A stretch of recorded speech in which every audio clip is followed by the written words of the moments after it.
Alright, welcome back to my YouTube channel. I'm Andy's Vlog. Ito, mga kaibigan, dating Presidente Digong, magtatago na. Pagtataguan ng ICC, pagtataguan ng Interpol. Naku po, anong nangyari? Hindi lang yan mga kaibigan. At mayroon pa rin itong matinding banta sa mga aaresto sa kanya. Nako po, sana man ito magtatago. Mga mahal kong taga-subaybay, ay mayroon ho itong blue notice diyan sa Interpol na kapag pumunta sa iba't ibang country ay pwede yung i-hold at ika nga po pwede nating sabihin na hulihin sapagkat mayroon po siyang blue notice sa Interpol. Mga kaibigan, bibigyan po natin ng kaunting komentaryo ito, public opinion, dahil kabi-kabila ho ang pagbibigay ng kumpirmasyon. Sa side ng ICC ay mayroon po silang binibigay ng mga kumpirmasyon at mga latest update na nakukuha ho ng ating pamahalaan, maging si Trillanes ay nakakakuha din po ng mga dokumento na galing po sa ICC. At siyempre, itong ating DOJ Secretary ay nagkakaroon din po ng kumpirmasyon. At ating Solicitor General ay nagkakaroon din po ng kumpirmasyon na tunay itong mga lumalabas na usapin sa social media na itong ICC ay malaya na makapasok sa ating country at malaya na pag-aresto ng Interpol dito sa dating Presidente Digong. Mga kaibigan, ayon ho sa ating Department of Justice, Remulla, at siyempre mga kaibigan, yan pong lahat ay alam po natin na yung iba ay hindi naniniwala. Bahala kayo kung hindi kayo maniwala. Ibig sabihin sinungaling ang ating pamahalaan. Mga kaibigan, maliwanag po muli kong ulitin, malaya ang arestuhin ng Interpol itong si Duterte, itong si Digong. Mga kaibigan, Okay, bago po natin bigyan ng kaunting highlight yan, dakuhan po natin ito. Itong hindi naman po lingid sa inyong kalaman na marami na po ang mga binitawan nitong pananalita, pananakot at banta nitong dating Presidente Digong in relation.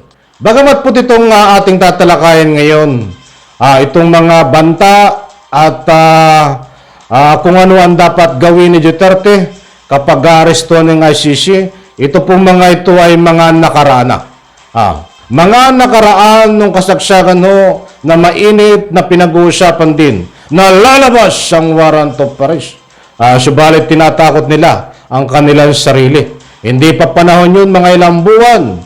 Ang nakakaraan ay hindi pa panahon noon na talagang lalabas ang warrant of arrest laban ho kay Digong na galing sa ICC. Tinatakot lang ho nila ang kanilang mga sarili. Ito ang matindi, ang mga latest update na malapit na sa katotohanan. Lalabas na talaga ang warrant of arrest. In relation, kaya nga po natin nabanggit, noong paman ay nagbabanta na itong dating Presidente Digong na hindi magpapahuli ng buhay. Ay kung ayaw mo magpahuli ng buhay, ay bahala ka sa buhay mo, Digong.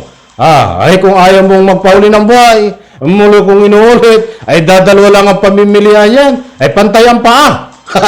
O, diba? O, ay maliwanag ko, ayaw siya magpahuli ng buhay. O, alangan naman ang manguhuli sa iyo, ay suyuin ka. Ay kung ayaw mo magpahuli ng buhay, di yung walang buhay. O, di po ba? Mga kaibigan, yung mga sinasabi ko po ngayon, doon po sa mga nagkakaroon po. Yung masugid nating mga taga-subaybay, alam po iyan. Dahil kalat na kalato sa social media noon na itong si Duterte, itong si Digong at ang kanyang mga kampo ay nagpa-interview ho sa mga iba't ibang stream media. Na sinasabi niya noon, ayaw ko kayong bigyan ng anumang fake news Noon na sinasabi niya po noon na hindi siya magpapahuli ng buhay. Mga kaibigan, hanggang ngayon po ba, ngayong mga oras na ito, simula ho nang pumutok itong latest update sa ICC na talagang malayang arestuin siya ng Interpol, hindi harangin ng ating gobyerno, ipaparisto siya ng ating Pangulong Bongbong Marcos. Ano kaya po ang nananalatay pa sa kanyang mga utak ngayon? Nakatanim pa ba sa utak ng dating Presidente Digong na hindi siya magpapahuli ng buhay? Mga kaibigan. Dahil titingnan po natin dito kung totoo yung kanyang sinasabi noon pa. Nausapin na kapag sinerve ang warrant of arrest ng ICC ay hindi siya magpapahuli ng buhay. Ang muli kong katanungan sa mga oras na ito, totoo po ba kaya na hindi magpapahuli ng buhay itong si Digong? Wala tayong magagawa, di ba? Mga kaibigan, at isa pa, mga kaibigan, ito isang banta rin, mga banta ni Digong sa mga magsisilbi ng warrant of arrest ng ICC. Ano ang banta niya? Ito ay sinabi niya din po on the record sa social media. Ipapakain ang warrant of arrest sa mga aaresto dito kay Digong. Ay Digong, totoo po ba yung sinasabi mo, Duterte, na ipapakain mo ang warrant of arrest sa mga aaresto sa iyo? Ayan po yung the record din, mga kaibigan, na in-interview siya sa social media. So marami yung pagbabanta na binitawan niya. Unang-una, hindi siya magpapahuli ng buhay at makikipagbarilan siya sa mga kinaukulan na aaresto po sa kanya. At pangalawa, ipapakain niya ang warrant of arrest sa mga aaresto sa kanya. Inuulit lang po natin. Dahil po tayo, kahit ako ang edad ko, kahit ang edad ko ay 69 years old. Maniwala kayo sa hindi. I'm 69 years old. But tanda ko ho, kahit ilang buwan na ang nakaraan, hindi po tayo ulyanin, hindi tayo makakalimutin ang malinaw na binitawan nitong si Duterte na ika nga po nananakot, nagbabanta, hindi siya magpapahuli ng buhay, lalaban siya ng barilan. At siyempre, ipapakain niya ang warrant of arrest dito sa mga aaresto sa kanya. Mga kaibigan, any reaction? Naniniwala po ba kayo dito sa mga sinasabi na pananakot ni Duterte? At ngayon ho, ay matunog na usapin. Noon pa rin sinasabi niya na magtatago siya, kaya nga hindi siya magpapahuli ng buhay, ay isang paraan din niya na siya ay magtatago para hindi mahuli ng buhay. Mga kaibigan, saan ka naman magtatago? Digong, napapalibutan ka na ng mga Interpol. Di ba mga kaibigan? Sa bagay, ito po ay lahat ay gagawin para lang pumasok dun yung hindi magpapahuli ng buhay. Marami po ang ibig sabihin ng hindi magpapahuli ng buhay, but ang unang binitawan niya, hindi siya magpapahuli ng buhay, lalaban siya ng barilan at siyempre, kahit hindi niya sinabi na siya ay magtatago, ay automatic ho yan. Common sense ng ating gamitin.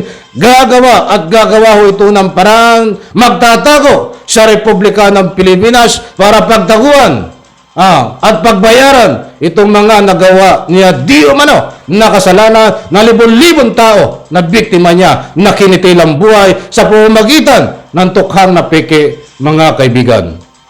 So mga kaibigan, maliwanag ko dito. Imposible at walang imposible, mga kaibigan. Pwedeng magtago ito at nagtatago na. Itong si Duterte. Ang tanong, saan ito nagtatago? Hindi naman pwedeng umalis ng ibang country. Siguro pwedeng umalis ng ibang country. Yung hindi membro ng Interpol. O ay mga anong country ito? Ay saka po natin talakayin, mga kaibigan.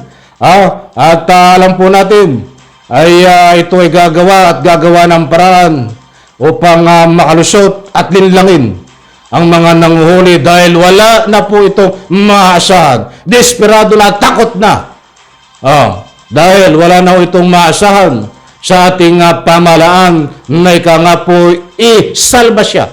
Dahil mismo ang DOJ ho, na ika nga po hindi harangan ang pag-aresto sa kanya ng Interpol. So makatuwid kahit ang ating Pangulong Bongbong Marcos ay payag na na hindi rin naharangan at pabor siya na arestuhin ito ng Interpol, mga kaibigan. Okay, right? Maraming salamat. Pagpalain po tayo lahat. Iadihan po sa comment section. Huwag po kayong matakot magbigay ng anumang public opinion.